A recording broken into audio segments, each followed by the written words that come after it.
안녕하십니까. 한양대학교 2022학년도 신입학 전형 수시 모의논술 해설을 맡은 저는 한양대학교 국어교육과 유수열 교수라고 합니다.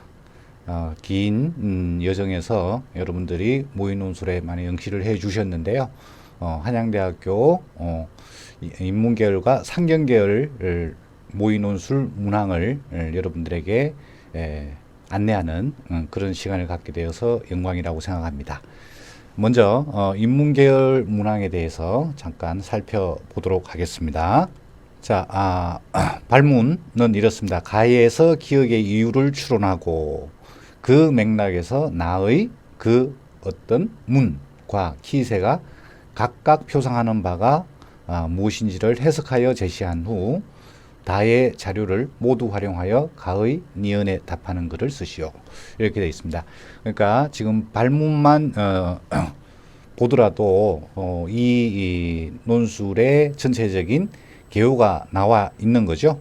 기억의 이유를 추론한다는 것 하나, 그리고 나에 나오는 그 어떤 문, 그리고 키세가 각각 표상하는 바가 무엇인지를 해석하는 것 하나, 그 다음에 다의 두 자료를 모두 활용해서 가의 니은에 답하는 글, 이렇게 해서 세 가지 내용으로 답안이, 논술 답안이 구성된다는 점을 충분히 짐작하실 수 있으리라고 생각합니다.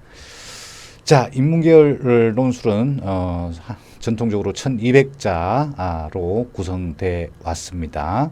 자, 가에서는 읽기 행위에 대한 신경생리학적 설명이 포함되어 있는데요. 그 중에 더 주목해 볼 만한 것은 바로 이겁니다. 같은 책을 종이책으로 읽은 학생이 전자책 단말기 킨들로 읽은 학생보다 줄거리를 시간 순으로 재구성하는 능력이 더 뛰어났다라고 했습니다. 능력이 뛰어났다고 했습니다. 능력이 이거는 필시 아마 종이책과 전자책의 어떤 차이 때문이라고 할 수 있을 겁니다. 그러면 왜 그런가라고 하는 그 암시가 여기 있습니다. 종이책과 다른 물성을 지니고 있는 디지털 기기. 물성이 다르다. 물성, 물리적인 성질인 거죠. 그러면 여기에서 그 이유에 대한 암시적인 단서가 있을 거라고 짐작을 해볼 수 있겠죠. 물성이 다르다라는 것. 자, 그 다음 내려가면요. 나에서는 시가 한 편 나옵니다. 시. 자동문 앞에서 느끼는 소회를 읊은 시인데요.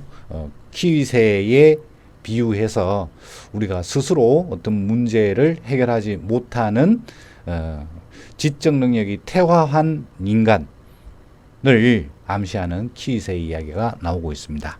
자, 그럴 때 그 어떤 문, 자동문이 아니라 그 어떤 문 앞에서 울고만 있을 거라는 아주 암울한 암시가 또 보이고 있는 거죠. 그러면 이게 과연 가의 맥락에 대입했을 때 과연 무엇을 의미할까? 그 함축적 의미가 무엇일까를 찾아내야 되는 거죠.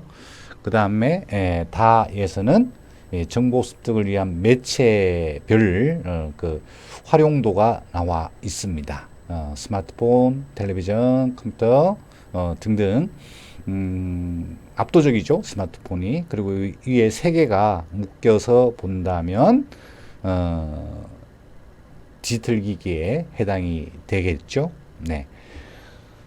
전통적인 매체라고 할 수 있는 종이신문이나 잡지, 책 등은 아주 뭐 거의 무시해도 좋을 정도의 비중을 차지하고 있다는 것을 알 수 있습니다. 그리고 그림 2에서는 데이터와 정보와 지식과 지혜 사이의 위계를 제시하고 있는데요. 자, 이게 사실은 각각 다른 내포를 가지고 쓰이고 있는 말들입니다. 정보의 바다, 정보의 홍수 이런 말을 쓰는데 이게 디지털 기기가 나타나면서 훨씬 더 많이 활용되고 있죠. 그런 점으로 본다면 디지털 기기가 정보의 습득에 유리하다, 편리하다 이런 점을 알 수 있지만 그것이 곧 지식이나 지혜로 곧바로 연결되는 것은 아니다라는 암시를 여기에서도 알 수 있습니다. 여기에 대한 출제 의도를 잠깐 보겠습니다. 자, 아까 이미 충분히 말씀드렸는데요. 가의 맥락에서 나의 시에 포함된 함축적 의미를 해석하도록 하였고 다의 두 가지 자료를 모두 활용해서 답안을 작성하도록 했습니다. 두 가지 자료 모두. 그래서 이 과정에서 경험에 근거한 합리적 이유를 추론하는 능력, 추론 능력입니다. 어떤 정해진 답을 찾아가는 것은 아닌 거죠. 추론이니까요. 그 다음에 주어진 맥락에 비추어 함축성 높은 시의 의미를 해석하는 능력, 그리고 자료를 활용해서 자신의 의견을 논증하는 능력, 이렇게 세 가지 능력으로 구성되어 있는 문항이었습니다. 여러분들이 보고 배울 수 있는 여러 가지 교과서와 연동되어 있다는 점도 지금 확인할 수 있습니다. 자, 그렇다면 여기서 결국 세 가지 요소가 있다는 점, 아까 발문을 통해서도 이미 확인을 했습니다. 세 가지로 구성되어 있는 거고요. 이 세 가지 구성 요소에 따라서 단락을 구성하면 충분히 아름다운 답안을 만들 수 있었으리라고 생각됩니다. 자, 인문계열 기억의 이유를 추론하라라고 하는 발문이 있었는데요. 그 과정에서 제시문의 내용을 재진술하는 수준에 거친 경우가 많았습니다. 이게 뭐냐 하면은 그냥 요약이라는 거죠. 분량이 그렇게 1200자가 그렇게 많은 편은 아닙니다. 그런데 그런 답안을 작성하는데 지문의 내용을 요약하는데 할애를 하게 되면요, 자기의 목소리가 그만큼 사라지는 거잖아요. 그렇다면 그 학생의 능력을 제대로 보여준다고 보기 어려운 거고요. 그 능력을 확인할 수 있는 단서가 없다는 뜻이 되는 거거든요. 그래서 재진술 혹은 요약은 가급적 최소한으로 해야 한다라는 말씀을 드리고 싶습니다. 아까 잠깐 말씀드린 대로 디지털 기기와 종이책의 서로 다른 물성이 무엇인지, 물성,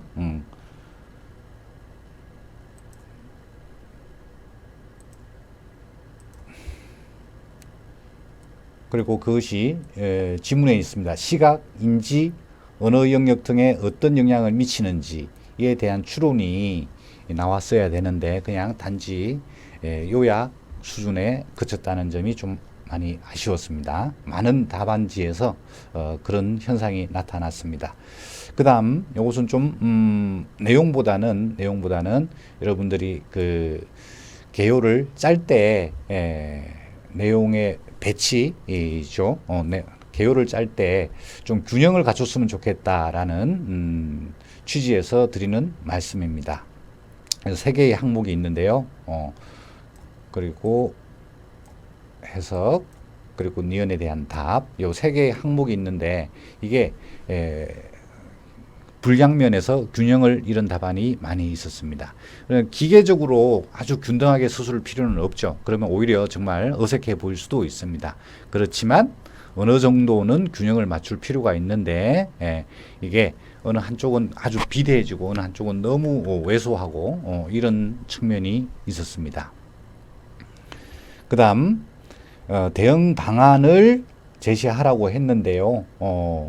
너무 추상적이어서 만족할 만한 점수를 주기 어려운 경우가 있었습니다.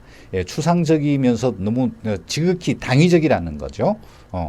예를 들어서 여러분들에게 보여드리면 이런 겁니다. 변화하는 시대의 복잡하고 다양한 상황에 발맞춰 맥락을 파악하고 정보를 고차원적으로 이해하는 능력을 키워야 한다. 야, 이런 말은 누구나 할 수 있는 거잖아요. 그리고 지식으로 전환해야 한다. 그리고 그것을 지식을 지혜로 습득해야 한다. 이것은 다에 있는 자료를 사실은 거의 그대로 가져다가 아주 그냥 해야 한다라는 말만 붙인 셈이 되는 거죠. 그러니까 이것도 역시 여러분들이 어떤 생각을 가지고 있는지를 알 수가 없어요. 이걸로는 그런 답안에 높은 점수를 주기는 어려운 거죠. 그 다음 표현 혹은 형식과 관련해서 좀 말씀을 드리겠습니다. 상경 계열과 공통된 사항인데요. 제시문의 내용을 불필요하게 길게 요약하고 제시문의 표현을 그대로 따오는 답안은 좋은 답안이 되기 어렵다는 겁니다. 주어진 글자 수 제한을 고려해서 요약은 최소화하거나 생략하고 최대한 자신의 언어로, 자신의 목소리로 논지를 전개하는 것이 바람직하다는 것을 말씀드립니다.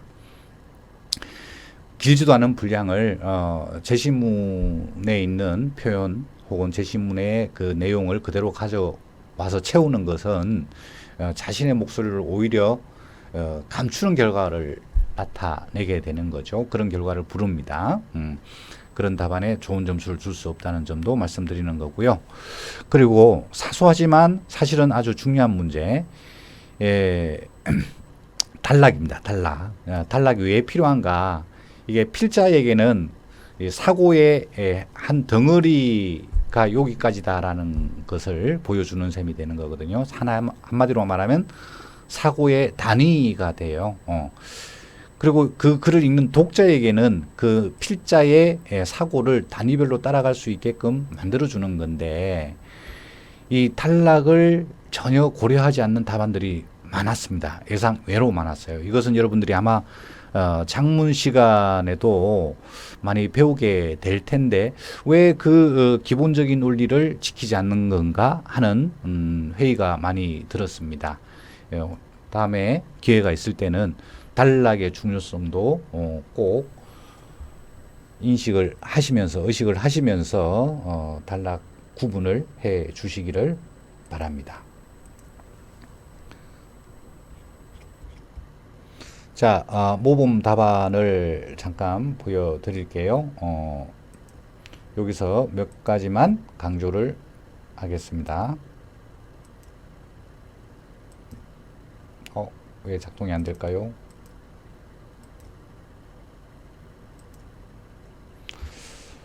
네, 기억의 이유라고 했잖아요. 그래서 보면 여기서 이런 게 있습니다. 물성에 대한 설명이 있습니다. 낱장으로 구성된다. 그래서 독자는 페이지를 직접 넘기면서 독서함으로써 생생한 촉각적 경험을 한다. 이미 읽은 분량, 남은 분량을 시각적으로 확인하기에도 종이책이 더 직관적이다.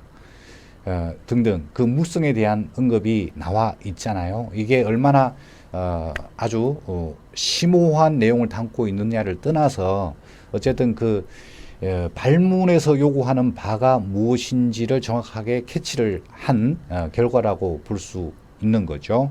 네. 그 다음에 나는 여러분 대부분이 아주 큰 어려움 없이 썼다는 것도 확인할 수 있었습니다. 그 다음 대응 방안에서 또 설명을 해 드리겠습니다. 이거는 객관적인 사실이죠. 두 개를 모두 활용하라고 했으니까 그림이 두 개를 활용했다는 게 시각적으로 확인이 되겠고요. 그래서 여기에서 how를 생각해야 지식을 만들 수 있고 why를 생각해야 지혜를 얻을 수 있다.